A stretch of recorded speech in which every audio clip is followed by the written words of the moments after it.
Un petit débat entre nous avec Elin Jones, qui est professeur à l'Université du Pays de Galles et Cambrai, et qui est membre de l'Eisteddorfer, c'est-à-dire la grande assemblée galloise, culturelle galloise, et bien sûr André Lavanant, qui lui est un entrepreneur, et en tant qu'entrepreneur, qui connaît justement les exigences qu'on peut avoir dans l'entreprise quand on veut faire, quand on cherche des brittophones, quand on en trouve, quand on n'en trouve pas, et qu'est-ce qu'on fait aussi pour les aider, et quelle sera sa position, ce qu'il entend par l'avenir.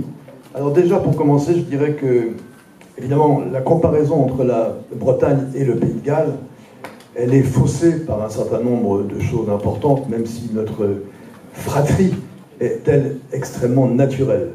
Elle est faussée, pourquoi ? Parce qu'entre les moyens très importants dont bénéficie, grâce à la dévolution, le Pays de Galles, et les moyens beaucoup plus limités, financièrement parlant, dont bénéficie la Bretagne, c'est plus difficile forcément ici que là d'avancer, de progresser. En tout cas, ce qui est formidable quand on va au Pays de Galles, et je pense que vous êtes nombreux à aller au Pays de Galles, c'est que sur tous les lieux publics, et sur tous les lieux publics, je pense que ça fera plaisir à un certain nombre d'entre nous ici dans cette salle, eh bien, la langue galloise a droit de cité naturelle, au même titre que l'anglais. Donc il n'y a pas une langue plus importante qu'une autre, c'est la langue galloise. Et évidemment, ce qui est intéressant, c'est la question que je vais poser tout de suite à Elin Jones, c'est la longue marche qu'il a fallu réaliser et réussir pour arriver à faire que la langue galloise ait cette présence si importante. Il y a 60 ans, par exemple, la presse anglaise londonienne se moquait de la langue galloise. Elle l'appelait un hobby sportif. C'était pour des gens qui n'avaient rien à faire. Et puis, eh bien, le volontarisme, on va dire le militantisme, d'ailleurs, des locuteurs gallois a permis de faire qu'aujourd'hui, c'est la question que je pose à Elin Jones, si l'objectif est d'atteindre 1 million de locuteurs peut-être en 2050, un quart des jeunes gallois d'aujourd'hui, de 14 à 30 ans, à 28 ans, je dirais, un quart des jeunes gallois sont des locuteurs de langue galloise. Et on voit bien que le travail a été accompli en cette période. Pourquoi ? Parce qu'ils sont seulement 11 ou 12% de plus de 65 ans qui sont de langue galloise. Donc on voit l'effort de renouvellement qui a été accompli. Donc Elin, la question est simple, racontez-nous cette longue marche vers la langue galloise. En quelques histoires, en quelques anecdotes, bien sûr. Soyons vivants. Merci.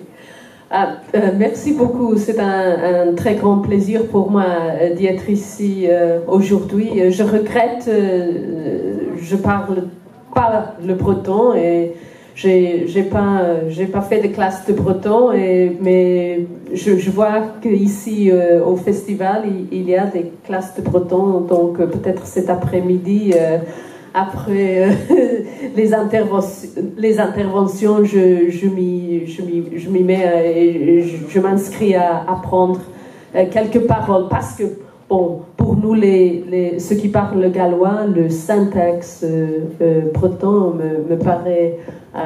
je le reconnais, en fait. Et quand j'étais, il y a quelques jours, à Carrez, je suis restée avec mon fils dans un hôtel qui s'appelle Nosvad. Et j'ai dit à mon fils, qui parle aussi le gallois, quoi, nous parlons comme famille le gallois, et j'ai dit à mon fils, est-ce que tu sais ce que veut dire mad? Et j'ai dit mad avec N. Hein?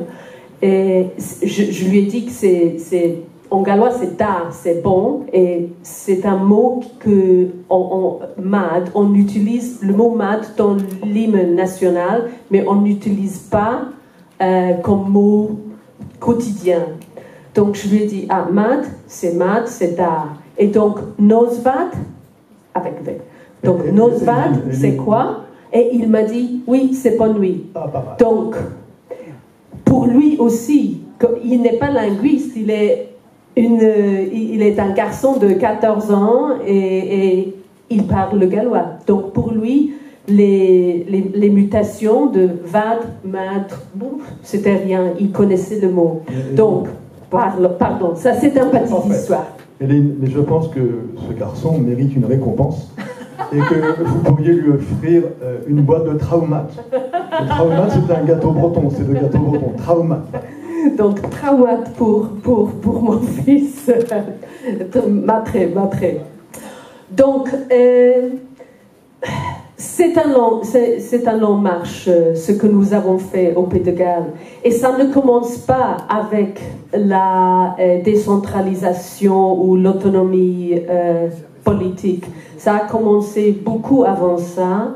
Et clairement, l'histoire du Pays de Galles et l'histoire de la Bretagne pendant le XXe siècle, au sujet de la langue et de la transmission familiale, ce n'est pas la même chose, et je crois que tout le monde dans cette salle, nous reconnaissons cela.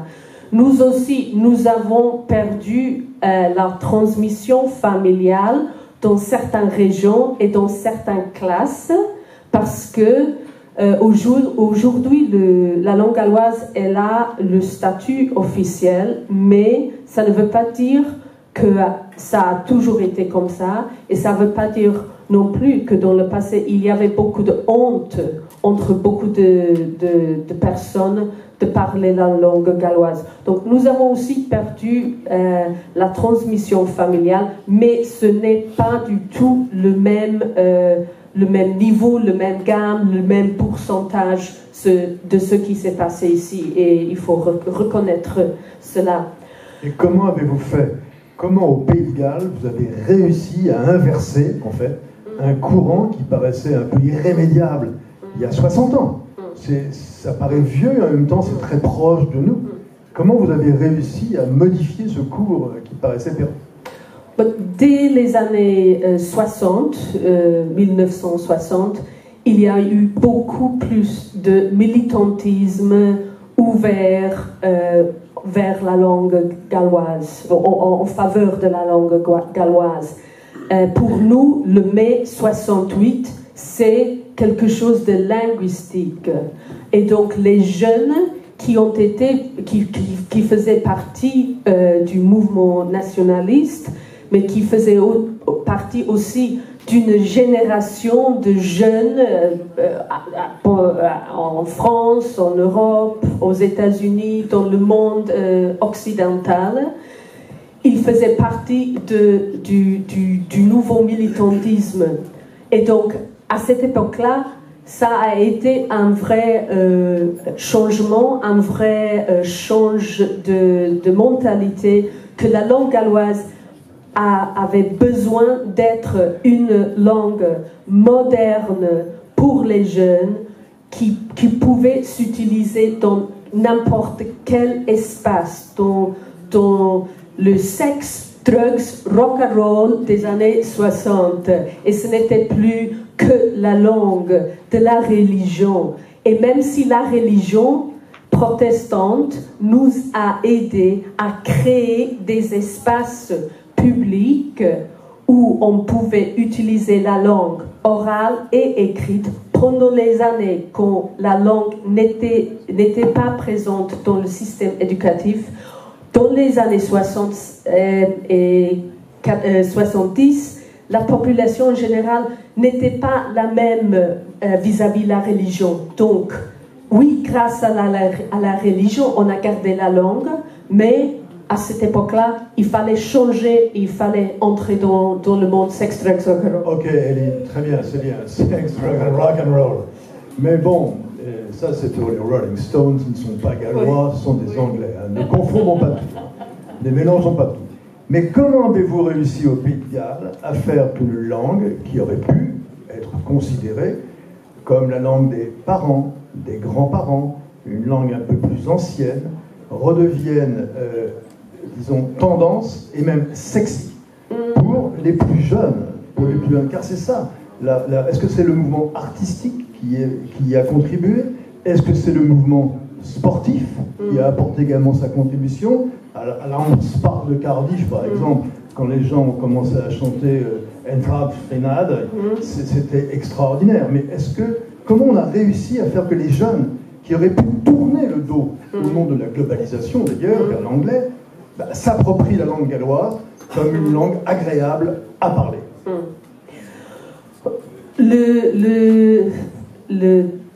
La sélection, est-ce qu'on dit la sélection en français pour le team football? Non, l'équipe.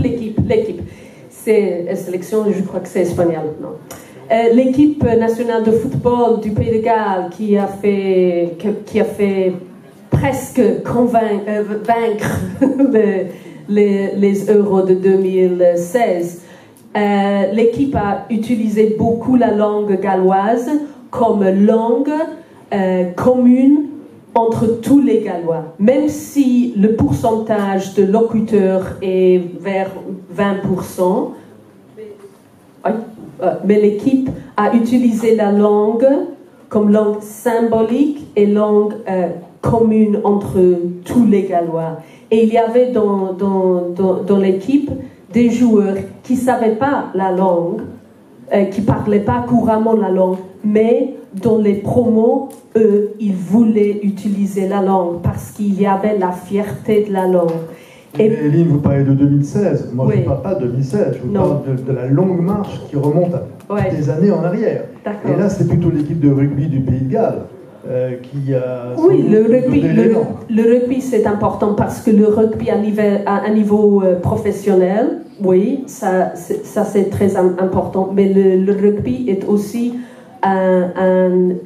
pour nous, le rugby, c'est le jeu de tous les jours dans les écoles, surtout dans le sud, du Aberystwyth jusqu'au sud.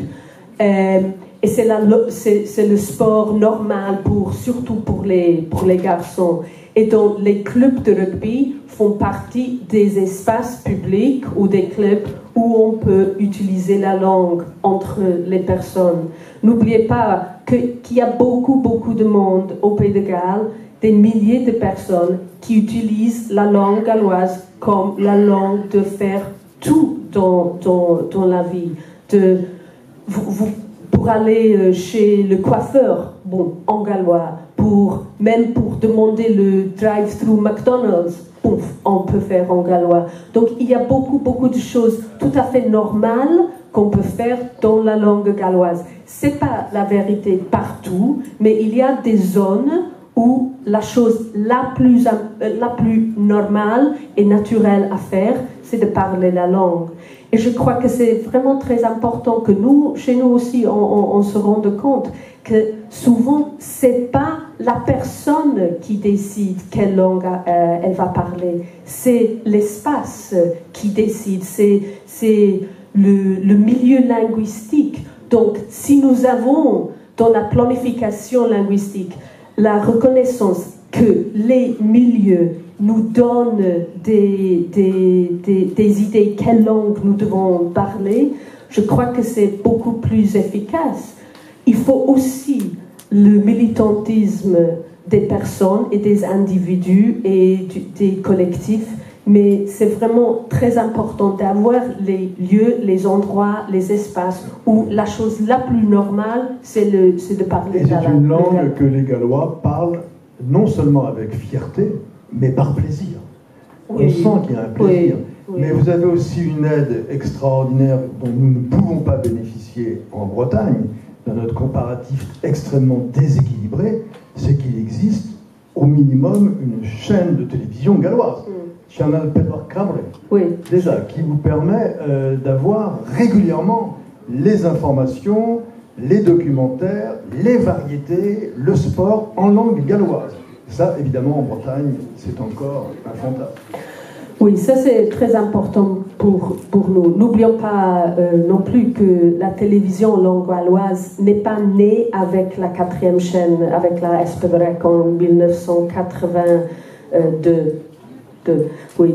La télévision galloise, il y avait toute la gamme de programmation dès les années 60. Mais ce qui était très important pendant les années 70, où il y avait beaucoup de manifestations et du militantisme en faveur de la chaîne Espedorec de télévision, on a attendu un moment clé où ce n'était pas la programmation dispersée, c'était la chaîne, la propre chaîne. Et je crois que ça, c'était un moment très important parce que au niveau du statut de la langue, au niveau de l'économie de la langue, c'était un moment clé. Et je crois qu'aussi, un moment clé, on a eu il y a un an ou 2 ans, quand le gouvernement gallois a décidé de prendre le but d'1 million. C'est un moment clé. C'est un moment où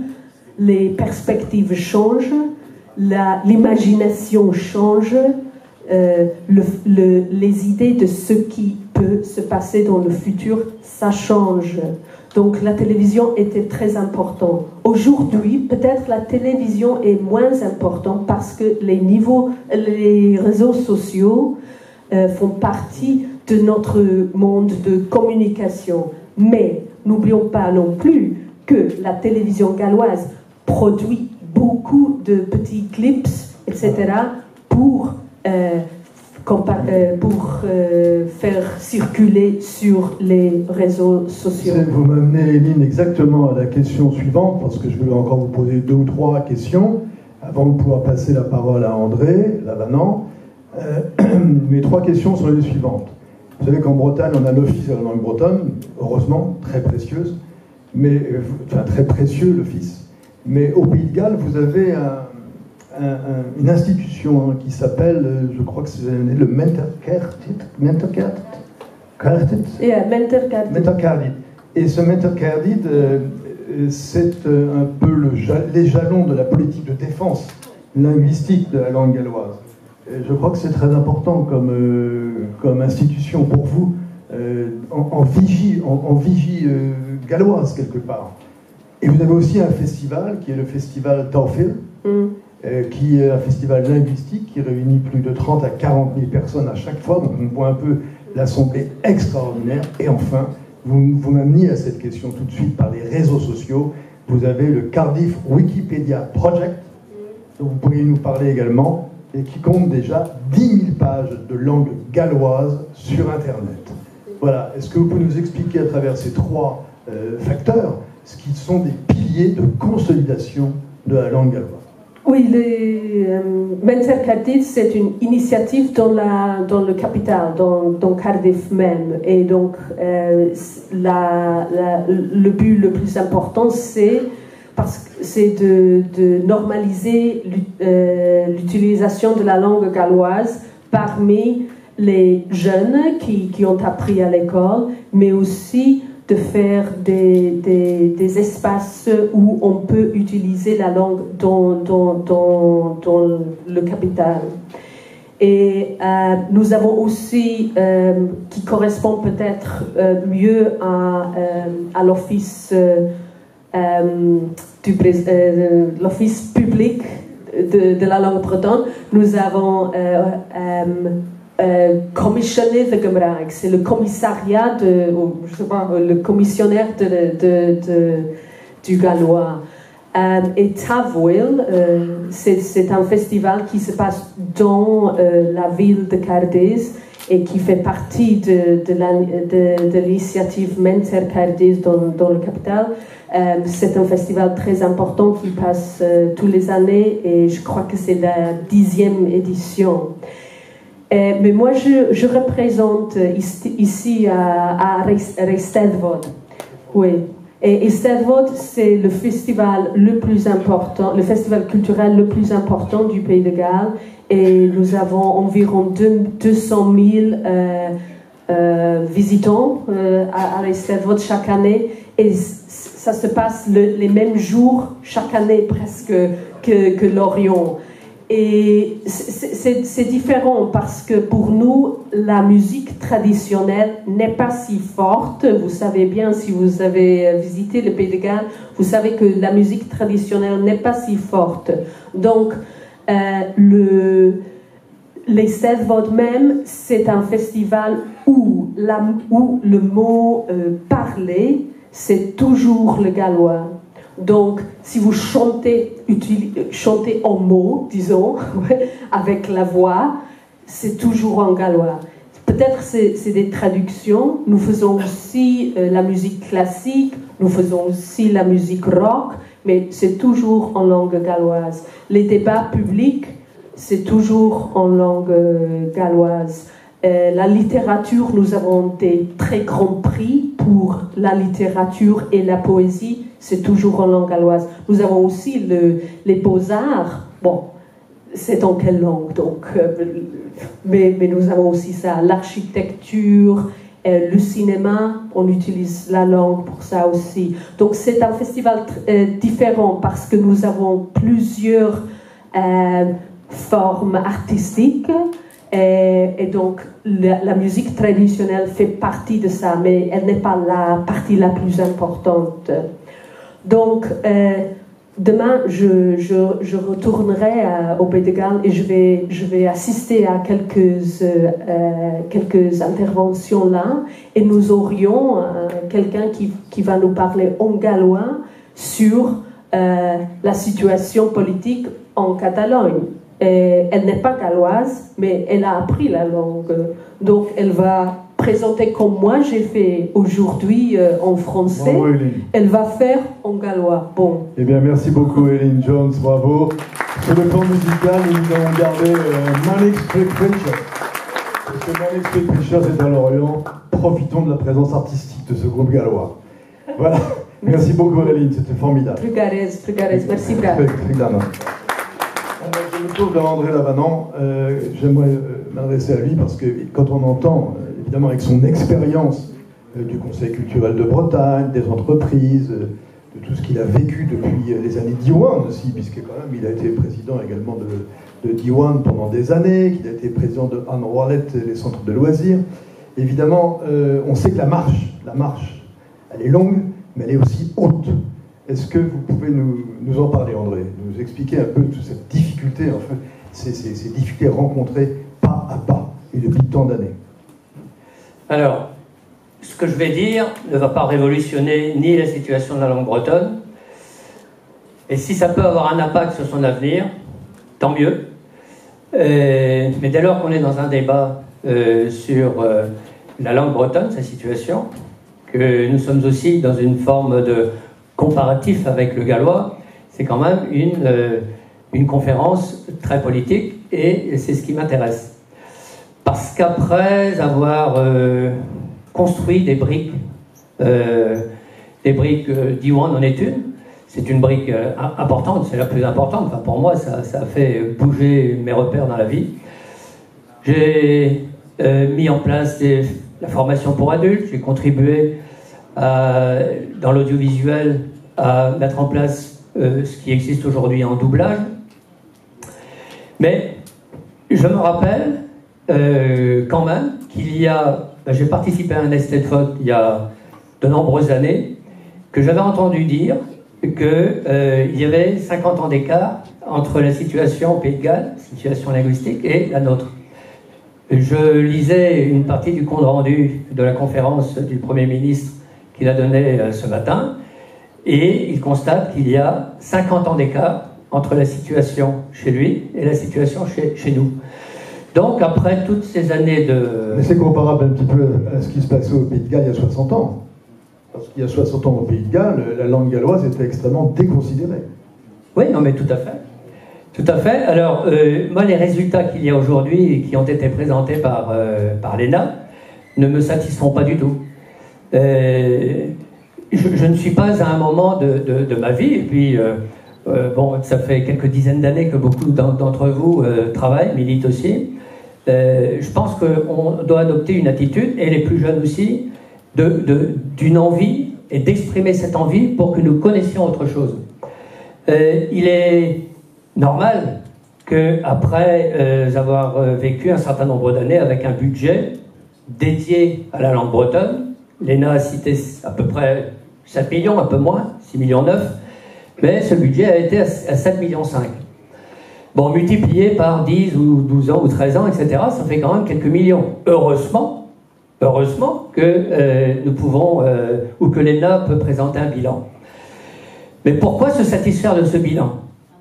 Alors, on a parfois tendance, parce qu'on est gentils les uns et les autres, à dire oui, on ne peut pas faire autrement. On ne peut pas, notamment depuis maintenant 3-4 ans, les collectivités ont plus de difficultés.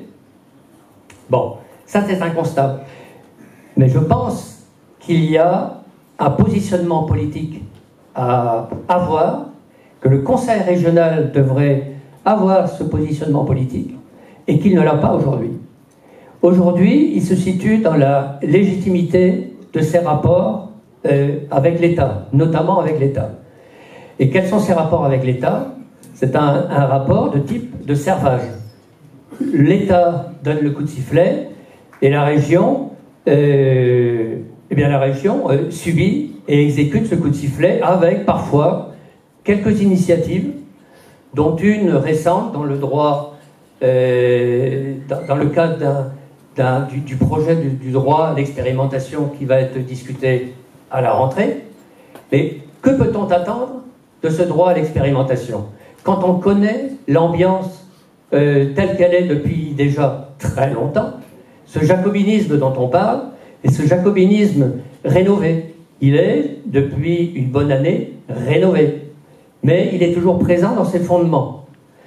Ce que je regrette très fortement, c'est que le Conseil régional, de qui nous attendons beaucoup, ne quitte pas, au moins pour une partie, cette position légitimiste pour adopter un positionnement rebelle. Ouvre des perspectives, cultive des espoirs et marque des points et rentre dans des actions, rentre dans une politique linguistique. Parce que sinon, nous n'en sortirons pas. Et comme le temps passe et que nous allons, c'est pas moi qui vais conclure, mais j'ai envie, en même temps que d'avoir commencé, à conclure en disant que le débat démocratique n'est pas une fin en soi, il est au service de la confrontation entre des opinions et des projets. Il doit donc être une occasion d'expliciter quel projet de société nous voulons soutenir et promouvoir. Pourquoi un projet démocratique breton serait-il moins démocratique qu'un projet français présenté comme démocratique? Ce qui est bon pour la Bretagne est bon pour la France. Est-ce que ce qui est bon pour la France est bon pour la Bretagne? Question. L'écotaxe était soi-disant bon pour la France. Chacun de vous répondra. Alors, pour gagner, eh bien, il faut, à mon avis, avoir une bonne recette et un chef. La recette, c'est à nous, Bretons, et vous êtes nombreux ici à pouvoir contribuer à écrire cette recette. Quant au chef, eh bien, élire au Conseil régional une majorité autonomiste, régionaliste, voire indépendantiste. Nous sommes assez grands pour aller peut-être vers quelque chose qui soit nouveau en Bretagne, pour mettre en place de vrais projets bretons, et notamment le projet dont on parle ici sur une politique linguistique. Et en finir, si possible, le plus vite possible, avec le cancer jacobin et ses médiastases. Merci. Normalement, c'est Paul Malade qui devrait répondre. Normalement, Paul Malade devrait répondre. Il est notre élu de cœur, franchement, à Ganon, à Ganon. Paul, est-ce que tu veux bien prendre la parole pour peut-être dire un mot sur cette conclusion de André Lamanon? Et on t'a entendu tout à l'heure expliquer clairement ton acte de foi dans la Bretagne, dans la question bretonne, la langue bretonne, dans ton cœur et tes aspirations démocratiques, et aussi par la volonté que tu as exprimée que par la base, par le peuple, on vienne à la langue bretonne. Je vais donner un petit exemple qui fera plaisir à Guy Gestin et à Jacques-Yves Le Touze, et à Léna aussi, au rugby club de Vannes, je dis bien de Vannes. Chaque match, 15 par an, commence par le progos. Et bien je peux vous dire, ce qui est intéressant comme phénomène, c'est que nous distribuons dans le stade les paroles aux spectateurs. La moyenne, c'est 7500 spectateurs par match, c'est la moyenne de l'année. Les paroles défilent autour du stade. Et je pense que ça contribue par le côté sportif que nous évoquions à l'exemple du Pays de Galles, d'ailleurs, à faire progresser la langue bretonne.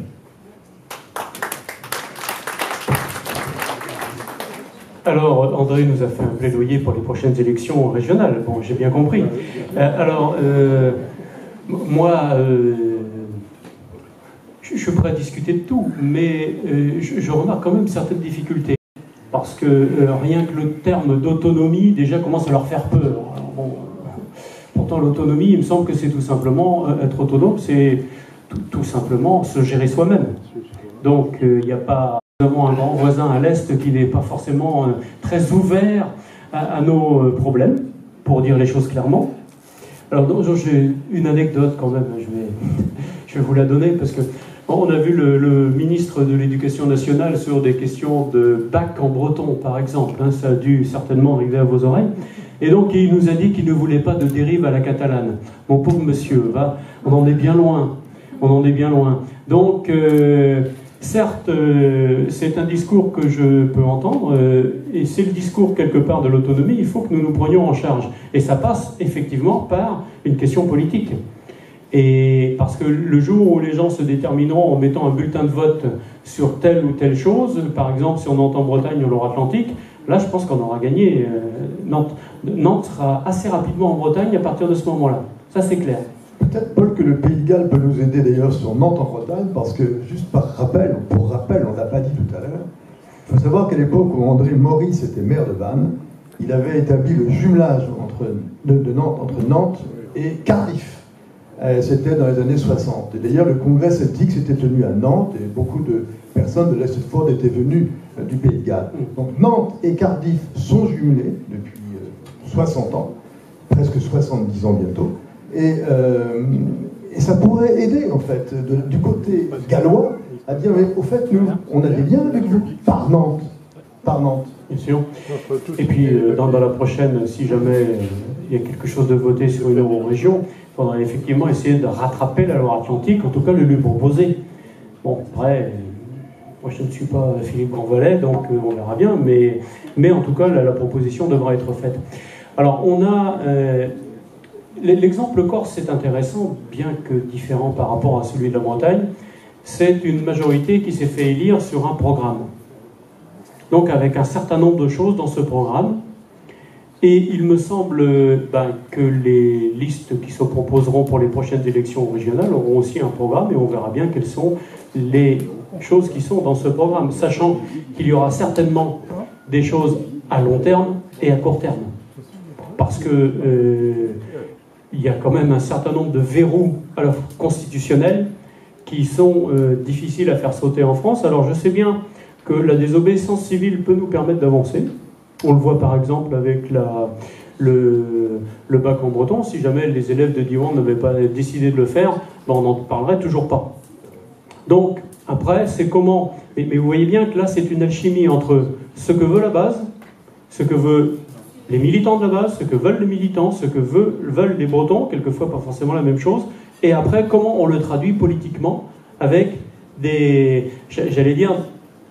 objectifs qui peuvent paraître à certains utopiques ou qui peuvent paraître justes, parce que le problème, il va être là aussi.